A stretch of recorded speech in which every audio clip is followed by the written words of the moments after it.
Hello, and welcome to another devlog. With our artist, Ross, working hard on remaking the art for Dichotica, I don't have much to do on the game as I once did. Because of this, I decided to start working on a new project by myself, and in this video, I want to show you my progress on the game so far. This is episode 0 of my new boss fight roguelite, Pit of Ascension. In Pit of Ascension, you'll play as this cute little bird character, and will have to challenge 10 bosses to complete the Trial of the Pit. This game will be a roguelite, meaning that if you die at any point fighting the 10 bosses, you'll have to restart from the beginning. You might think fighting the same 10 enemies over and over again would get boring, and you'd be right.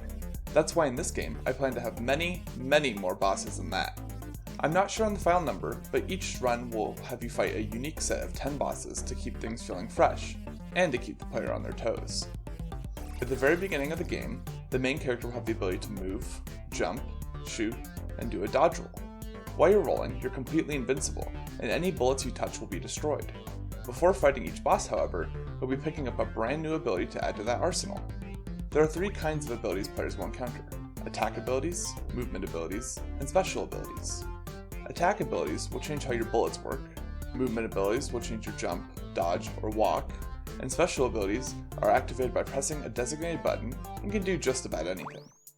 You'll only be able to have one of each type, and you'll also be forced to pick a new one from the selection at each round, so your setup at round 3 might look entirely different at round 9. Abilities are also going to be tied to bosses. The ability you pick up at the start of a round will be what determines which boss you'll be facing, and using your new ability will be at the very least extremely helpful in beating the associated boss, if not outright required. Let's go over some of the bosses and abilities that are already in the game. So far, I've designed 7 abilities and bosses, but I'll just explain 3 of them for now and save the others for later. First is the Ice Pillar special ability. By using your special in mid-air, you'll create an ice pillar that does damage to anything below you as it's summoned.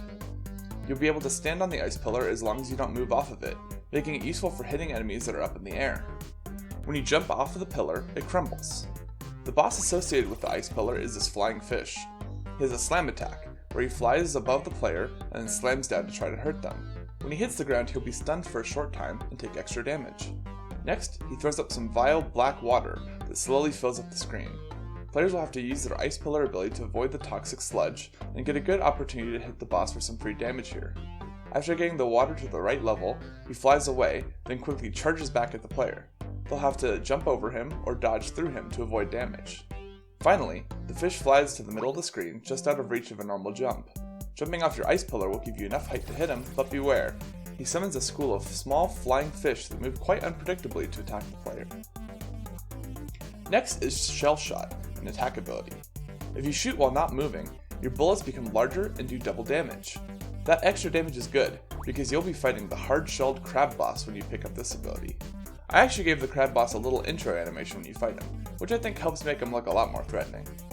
The crab's thick shell means that he can't be damaged by normal attacks, and only the larger shell shot bullets will do any damage. First, he'll charge at the player. You can dodge his attack easily by jumping on the platforms in the arena, but be careful. Once he's below you, he'll start charging up a massive laser from his claws to attack. Next, he'll move to the center of the screen and fire bullets from both his claws.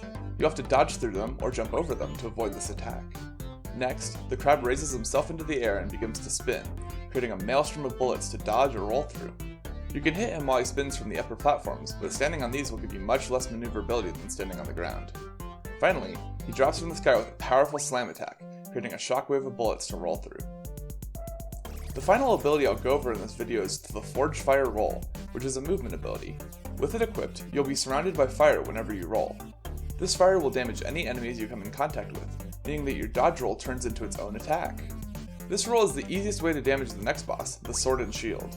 While the shield can't damage you, it's impervious to harm, and will block nearly any attacks you throw at it. First, the sword will charge at the player, causing you to have to use well-timed dodge rolls to avoid damage and get some hits in yourself. Next, the sword rises up into the air and then slams into the ground, creating 2 bullet shockwaves that need to be avoided or rolled through. Finally, the sword will begin to spin while the shield fires bullets at the player. The player will have to avoid the spinning sword and bullets, attacking or rolling through the vulnerable sword to get in some extra damage. These bosses are just the start, but development is going surprisingly quickly for a game with so many complicated attacks and abilities.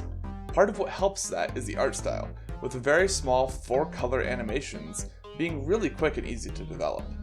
I think that this early choice to go with a simple art style is what will make a game with a final roster of potentially 100 different bosses and abilities even possible in the first place. Plus, as someone who's not the best at pixel art, the style helps us hide some of my rookie pixel art mistakes. That's it for this episode. Let me know what you think of Pit of Ascension, and if you have any ideas for abilities or bosses to add, I'd love to hear from you. If you want to keep following the progress of either this game or our main project Dichotica, I'd love it if you subscribed. Thanks, and have a great day.